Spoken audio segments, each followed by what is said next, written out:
Hello boys and girls, अस्सलाम वालेकुम। मैं हूं आपका सर ज़ीशान हैदर। आइए आज हम डिस्कस करते हैं चैप्टर नंबर 2 9th क्लास का बड़ा ही इम्पॉर्टेंट और बड़ा ही शानदार टॉपिक। आज का जो टॉपिक है उसका नाम है रेडियो एक्टिव आइसोटोप्स और उनकी एप्लीकेशन। आज हम देखेंगे कि किस तरह से केमिस्ट्री हमारे काम आती है। वैसे तो हर जगह मेरे बेटे केमिस्ट्री हमारे काम आ रही है, मगर आज के टॉपिक में इसका जो यूज़ है वो इंसानियत के लिए इंतहाई फ़ायदेमंद है। जहाँ रेडियो एक्टिविटी नुकसानदेह है वहाँ रेडियो एक्टिविटी के इस्तेमालात भी बहुत अच्छे हैं। तो आइए शुरू करते हैं आज का टॉपिक। तो मेरे बेटे आज हमने डिस्कस करना है, जैसा कि मैंने बताया, रेडियो एक्टिव आइसोटोप्स और उनकी एप्लीकेशन, उनके यूजेस, उनके इस्तेमालात। पहली बात जो मैं आपको बताना चाहता हूँ वो मैंने लिखी है। मैंने क्या लिखा है? Isotopes of same element do not have same physical properties. बात ये हम पहले भी कर चुके हैं कि आइसोटोप्स जो होते हैं वो एक ही एलिमेंट के एटम्स होते हैं जिनके मैस अलग अलग होते हैं, और मैस अलग अलग होने की वजह से उनकी फिज़िकल प्रॉपर्टीज़ जो हैं वो सेम नहीं होती। यानी कार्बन 12, कार्बन 13, कार्बन 14, अब ये तीनों जो आइसोटोप हैं इनकी फ़िज़िकल प्रॉपर्टीज़ एक जैसी बिल्कुल नहीं हैं।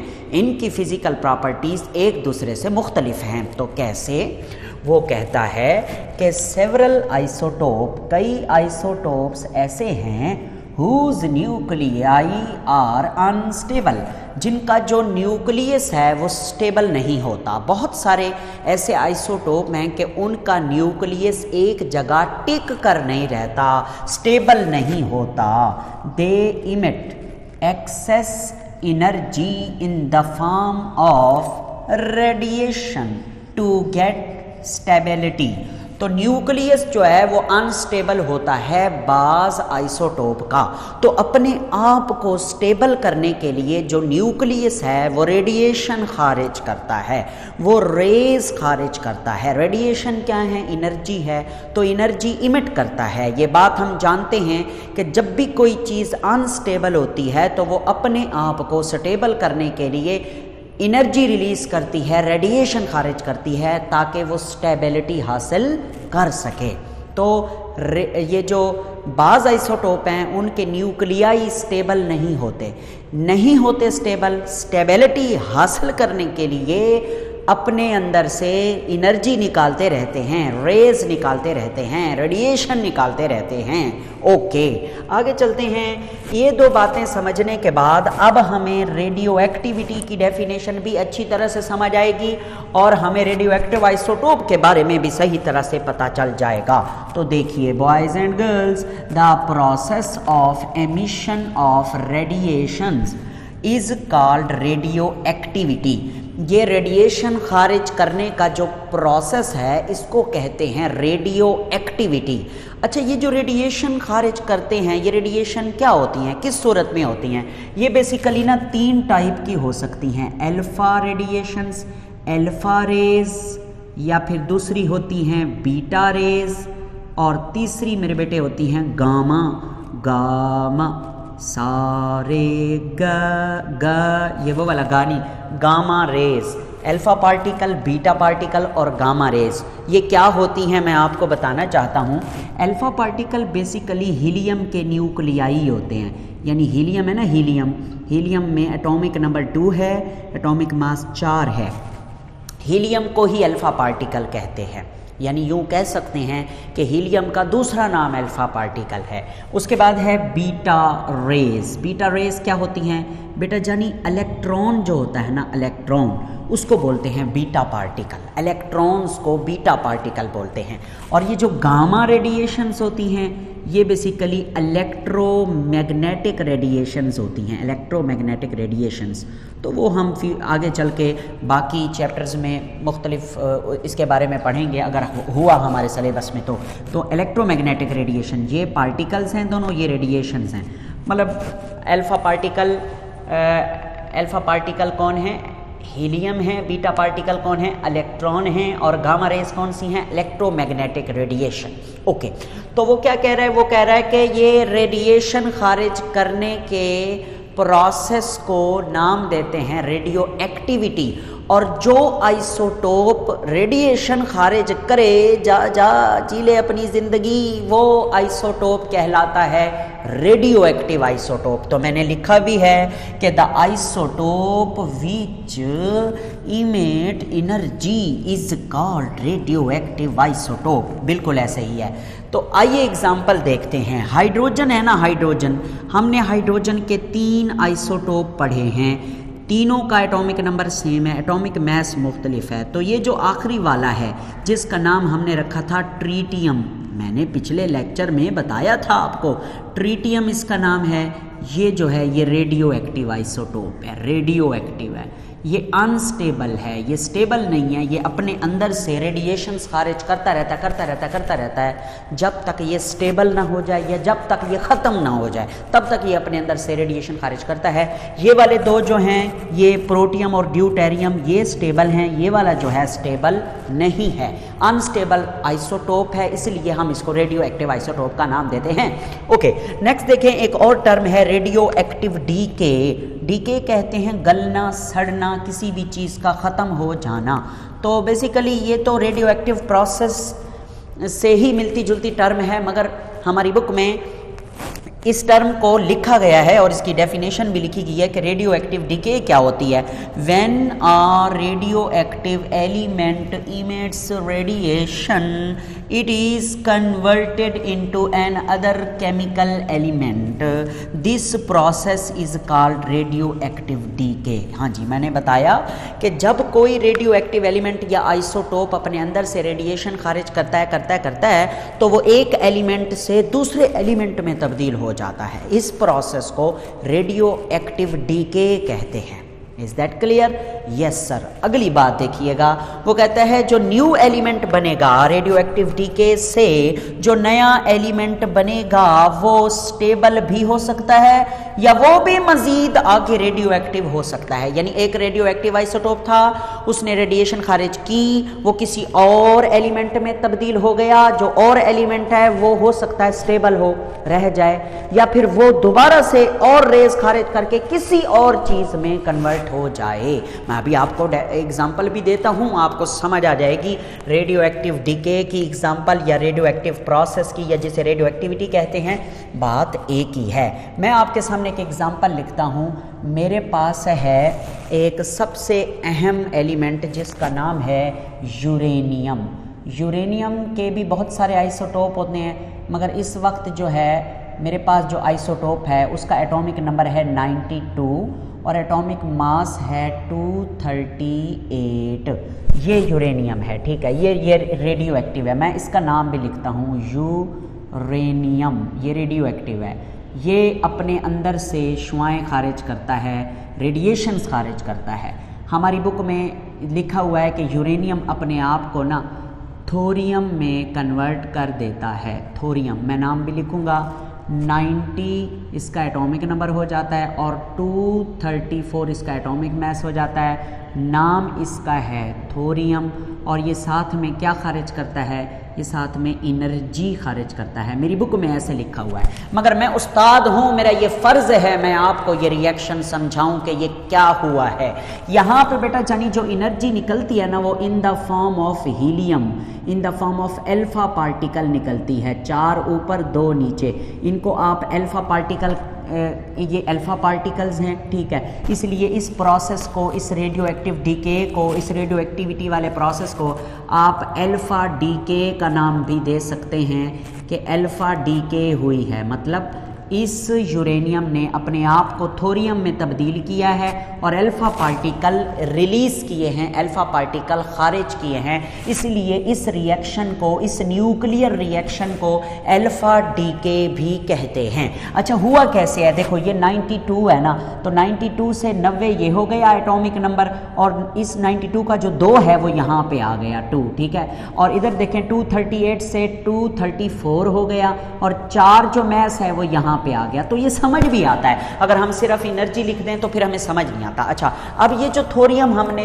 लिया हुआ है, ये थोरियम बिल्कुल स्टेबल एलिमेंट नहीं है, ये अपने आप को किसी और एलिमेंट में कन्वर्ट करता है, यानी ये अपने आप को जो है प्रोटेक्टिनियम में तब्दील करता है। कैसे तब्दील करता है, तो मैं आपके सामने लिखता हूँ TH थोरियम, 90 इसका एटॉमिक नंबर है, 234 इसका एटॉमिक मास है।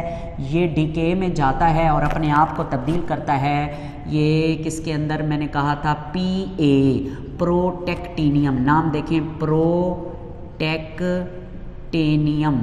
ठीक है, प्रोटेक्टेनियम। तो ये एक एलिमेंट है जिसका एटॉमिक नंबर बन जाता है 91 और इसका मास होता है 234। मास चेंज नहीं होता, हमारी बुक में 231 लिखा हुआ है PA के ऊपर, जो कि गलत है, ये 234 ही रहता है। और इस दौरान जो एनर्जी रिलीज़ होती है वो कौन सी होती है, वो होती है बीटा पार्टिकल, यानी इलेक्ट्रॉन्स, जिनको हम ना इस तरह लिख सकते हैं और आगे ये भी कह सकते हैं कि ये बीटा रेज हैं या बीटा पार्टिकल हैं। ओके, अब ये सर मुझे समझ नहीं आई कि यहाँ से इलेक्ट्रॉन रिलीज हुआ, मगर 90 से 91 कैसे हुआ है? ऊपर तो 92 से 90 हुआ था, यहाँ 90 से 91 कैसे हुआ है? मेरी बात सुन लें, असल में ना इसके अंदर एक न्यूट्रॉन होते हैं, बहुत सारे, वैसे तो एक न्यूट्रॉन फटता है। जब एक न्यूट्रॉन डीके करता है तो याद रख लें, एक न्यूट्रॉन जब फटता है तो एक प्रोटॉन पैदा करता है, ठीक है, और एक प्रोटॉन पैदा करता है, एक इलेक्ट्रॉन पैदा करता है। ये बात आपको याद रखनी चाहिए कि जब कभी एक न्यूट्रॉन फटता है, एक न्यूट्रॉन डीके करता है, तो एक प्रोटॉन पैदा करता है, एक इलेक्ट्रॉन पैदा करता है, और भी चीज़ें होती हैं, मगर हम ना देखेंगे सिर्फ एक इलेक्ट्रॉन, एक प्रोटॉन और एक होता है न्यूट्रिनो, इस तरह होता है न्यूट्रिनो, ये भी एक सब एटॉमिक पार्टिकल है। तो देखना 90 से 91 कैसे हुआ, क्योंकि एक न्यूट्रॉन फटा अंदर, एक न्यूट्रॉन जब फटा तो उसने जनाबे वाला एक प्रोटॉन पैदा कर दिया, और प्रोटॉन जो है 90 में एक प्रोटॉन डालें तो 91 हो जाता है, क्योंकि एटॉमिक नंबर क्या होता है, नंबर ऑफ प्रोटॉन। तो 90 से 91 कैसे हुआ, एक प्रोटॉन आ गया। उसके बाद अगर हम बात करें तो इलेक्ट्रॉन की, तो वो इलेक्ट्रॉन यहाँ पे आ गया है, इलेक्ट्रॉन इस जगह पे आ गया है, ठीक है, और ये न्यूट्रिनो जो है ये भी रेडिएशंस हैं, ये भी खारिज हो जाती हैं, इसलिए हमारी बुक वाले ने सिर्फ एनर्जी लिखा है। तो आप अगर बुक के मुताबिक याद करें तो thorium is converted into protactinium and energy is released, the energy released is in the form of beta rays and neutrino. तो ये भी आप तैयार कर सकते हैं, वैसे ऊपर वाला रिएक्शन तैयार कर लें वो ही ठीक है। अगली बात सुने, नेक्स्ट जो है ये जो PA है ये भी अनस्टेबल होता है, ये भी स्टेबल नहीं होता, ये भी सीरीज ऑफ डीके करने के बाद ये आगे लेड में तब्दील हो जाता है। तो हमारी बुक में इतना ही है। नेक्स्ट एक और एग्जांपल लिखी हुई है किताब वालों ने, जो कि बिस्मथ की है, BI, बिस्मथ। ये बिस्मथ एक रेडियो एक्टिव एलिमेंट है, 210 इसका मास है और 83 इसका नंबर है।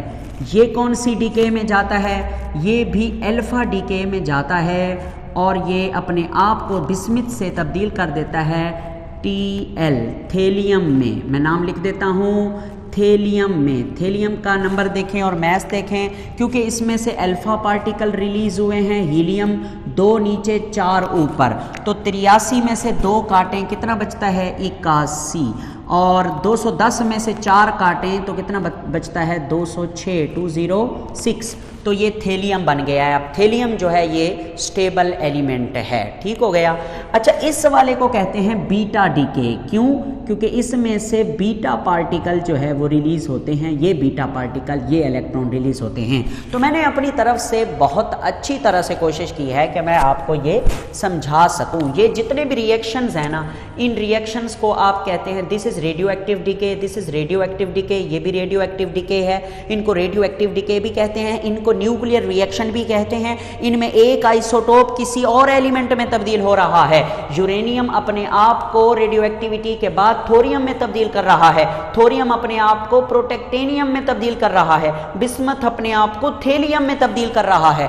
तो इसे कहते हैं radioactive decay, radioactivity, और इन आइसोटोप्स को कहते हैं रेडियो एक्टिव आइसोटोप्स। ओके, अब हम देखेंगे what is the application of these radio active isotopes. Application भी लिख सकते हैं, लफ्ज आप यूजेस भी लिख सकते हैं। तो पहली एप्लीकेशन है मेडिकल इमेजिंग। मेडिकल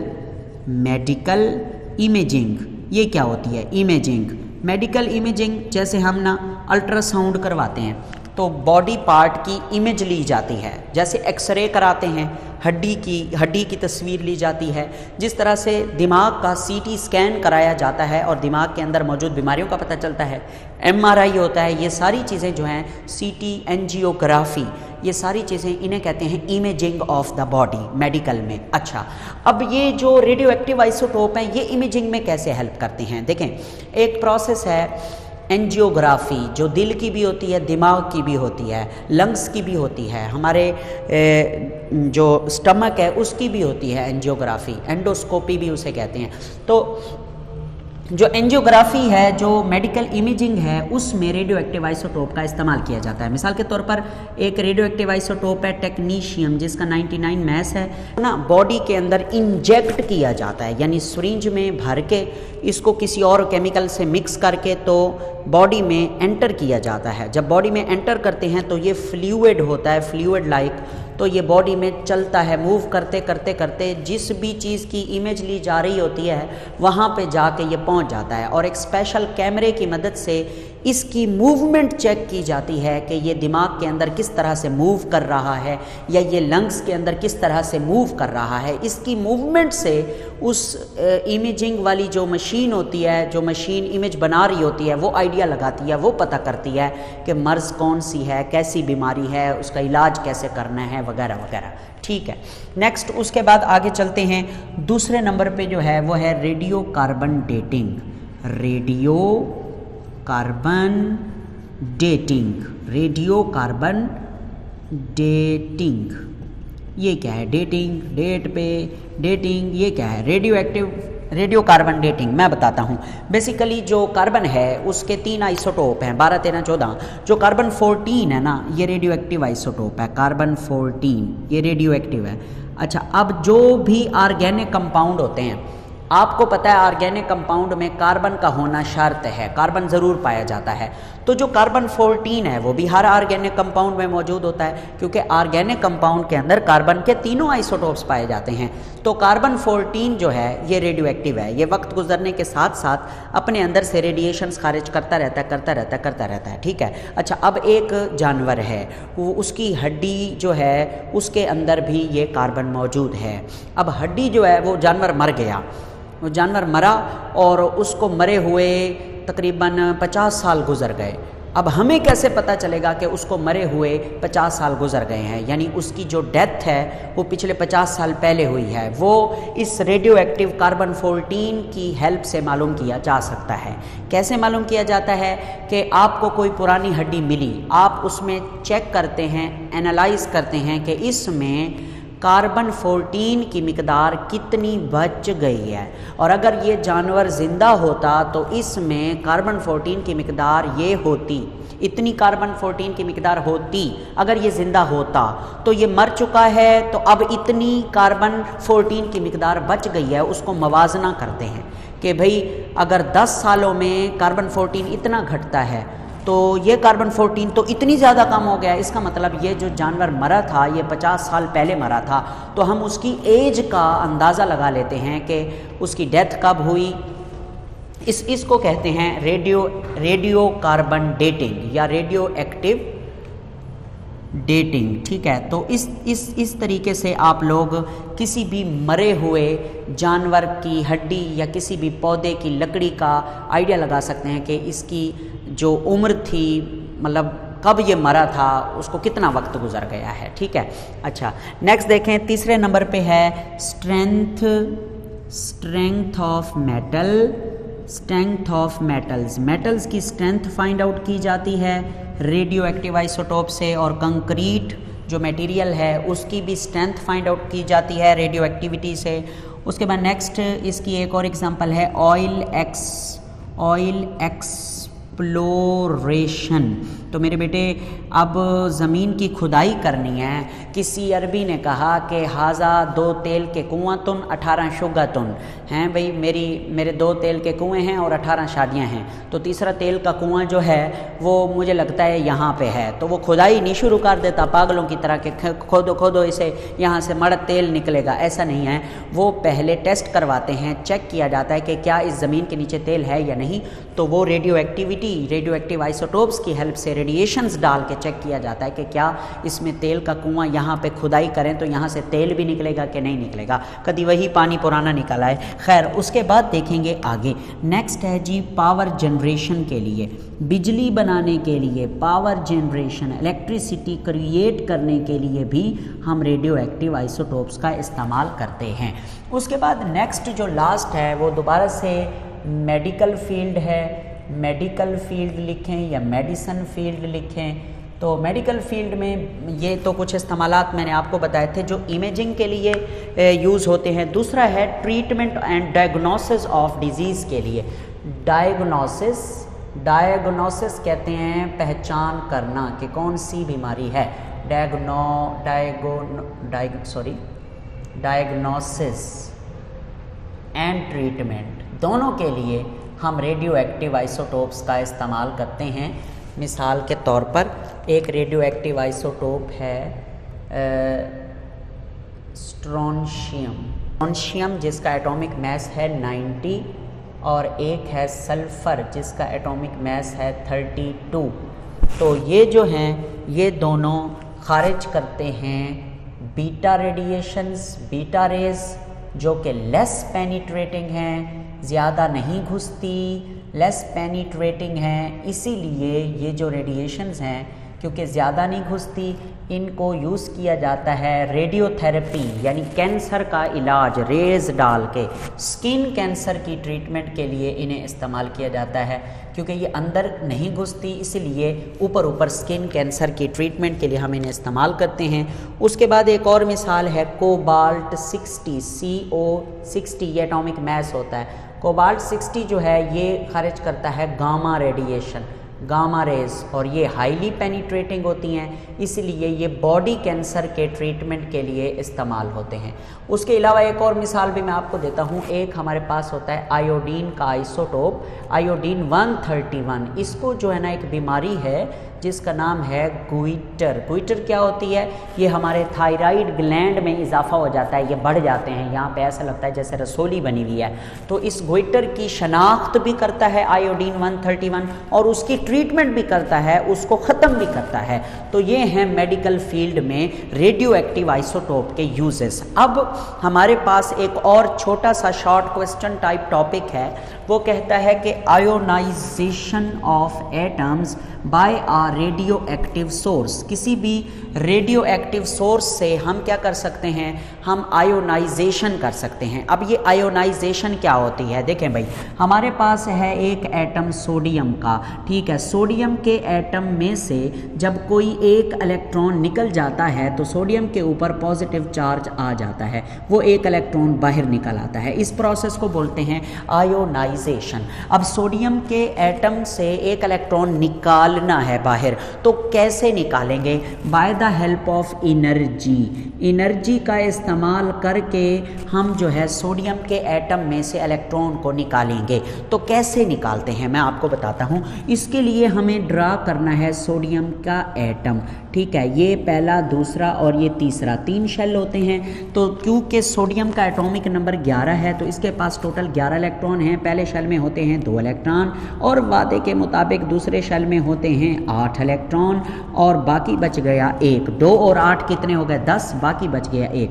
ये जो 1 इलेक्ट्रॉन है आखिरी वाला, इसके ऊपर नेगेटिव चार्ज है और इस न्यूक्लियस के ऊपर पॉजिटिव चार्ज है। तो न्यूक्लियस और इलेक्ट्रॉन के दरमियान जो है वो अट्रैक्शन का रिश्ता तो है पड़ा, इनके दरमियान फोर्स ऑफ अट्रैक्शन तो है। अब अगर इस आखिरी वाले इलेक्ट्रॉन को हम निकालना चाहते हैं तो हमें इस इलेक्ट्रॉन को निकालने के लिए एनर्जी दी जाएगी। वो एनर्जी आएगी और इस इलेक्ट्रॉन पे टकराएगी, इस इलेक्ट्रॉन को कस के थप्पड़ मारेगी और ये इलेक्ट्रॉन बाहर निकल आएगा। ये इलेक्ट्रॉन जब बाहर निकल आएगा तो ये जो एटम है, ये एटम पहला शेल, 2 इलेक्ट्रॉन, दूसरा शेल 8 इलेक्ट्रॉन, ठीक है, और तीसरा शेल ख़त्म हो जाएगा। क्यों? क्योंकि तीसरे शेल का इलेक्ट्रॉन निकल गया तो वो शेल ही ख़त्म हो गया। अब ये जो है ये पॉजिटिव आयन रखेगा, Na पॉजिटिव बन जाएगा, क्योंकि जब किसी न्यूट्रल एटम में से हम इलेक्ट्रॉन निकाल लेते हैं तो उसके ऊपर पॉजिटिव चार्ज आ जाता है, तो सोडियम के ऊपर पॉजिटिव चार्ज आ गया है। अब सवाल ये पैदा होता है कि ये एनर्जी आई कहाँ से,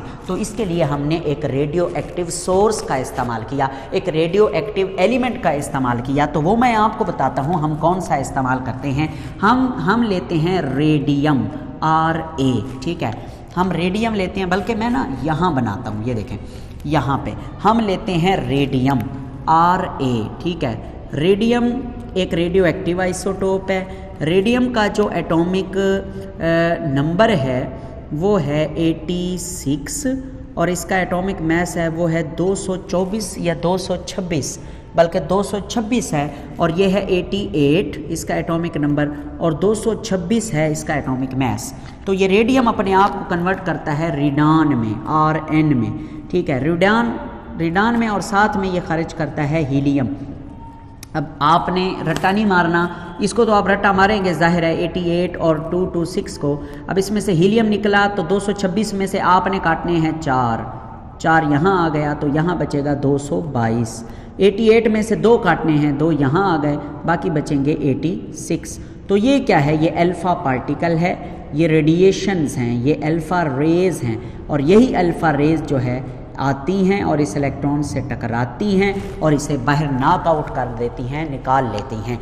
तो हम रेडियो एक्टिव सोर्स के इस्तेमाल से, this is radio active source, radio active source के इस्तेमाल से हम क्या करते हैं? आयोनाइजेशन ऑफ एटम करते हैं। This process is called ionisation of atom. Okay, next जो है इस टॉपिक में हमें 2 शॉर्ट क्वेश्चन दिए गए हैं, उनको भी हम ज़रा पढ़ लेते हैं। एक क्वेश्चन है, why does a radioactive isotope emits radiation? ऐसी कौन सी मौत पड़ जाती है रेडियो एक्टिव आइसोटोप को कि वो रेडिएशन खारिज करता है? इसकी रीज़न क्या है? इसका आंसर क्या है? इस क्वेश्चन का आंसर मैंने इस बोर्ड पे लिख दिया हुआ है। कहाँ है? आइए मैं दिखाता हूँ। यहाँ मैंने लिखा है, यहाँ पे मैंने लिखा है several isotopes whose nuclei are unstable they emit excess energy in the form of radiation to get stability. ऐसे ही एज इट इट आपने इसको लिख देना है। ये इस सवाल का आंसर है कि जो रेडियो एक्टिव आइसोटोप हैं वो अनस्टेबल होते हैं, उनके न्यूक्लियाई अनस्टेबल होते हैं, वो अपने आप को स्टेबल करने के लिए रेडिएशन खारिज करते हैं ताकि वो स्टेबल हो जाएं। दूसरा सवाल देखें। दूसरा सवाल है, give an example of a radioactive isotope which undergo या which disintegrate to give a stable atom. Stable atom, वो कहना क्या चाहता है? वो ये कहना चाहता है कि कोई एक ऐसे रेडियो एक्टिव एलिमेंट की एग्जाम्पल दें जो रेडियो एक्टिव प्रोसेस से गुजरे, जिसकी रेडियो एक्टिव डिके हो और वो एक ऐसे एलिमेंट में तब्दील हो जाए जो स्टेबल हो, जो आगे फिर मज़ीद रेडिएशन खारिज ना करे। तो बहुत सारी एग्जाम्पल हैं और मैंने जो आपके लिए एग्जाम्पल लिखी है वो है नाइट्रोजन की। तो आप लिखेंगे नाइट्रोजन, नाइट्रोजन 7 और ऊपर 14, ठीक है। नाइट्रोजन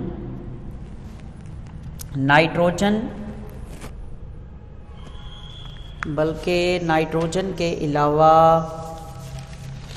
हमारे पास जो एग्ज़ाम्पल है, सॉरी, कार्बन की है, कार्बन 14 की, नाइट्रोजन की नहीं है, कार्बन 14 है, कार्बन 6 ऊपर है 14, ये कन्वर्ट होता है नाइट्रोजन में, N में, N14 और नीचे क्या है 7 और साथ में बनता है एक इलेक्ट्रॉन बीटा पार्टिकल। तो आप क्या लिखेंगे? आप लिखेंगे carbon 14 undergoes beta decay, carbon 14 undergoes beta decay, beta particle release करता है, beta decay, carbon 14 undergoes beta decay to form nitrogen, to form nitrogen 14 which is a stable atom, which is a stable atom या element. तो ये example आपने coat कर देनी है। इसमें भी वही हुआ है कि यहाँ से एक न्यूट्रॉन फटा है, न्यूट्रॉन ने एक प्रोटॉन बनाया तो 6 से वो 7 हो गया, बाकी एक इलेक्ट्रॉन भी बना और वो खारिज हो गया। तो ये इस सवाल का जवाब है। तो आज हमने जो डिस्कस किया वो रेडियो एक्टिव आइसोटोप्स के बारे में था। नेक्स्ट हम इंशाल्लाह इस चैप्टर का आखिरी टॉपिक आपको पढ़ाएंगे, रिलेटिव एटॉमिक मास और isotope abundance. Thank you very much.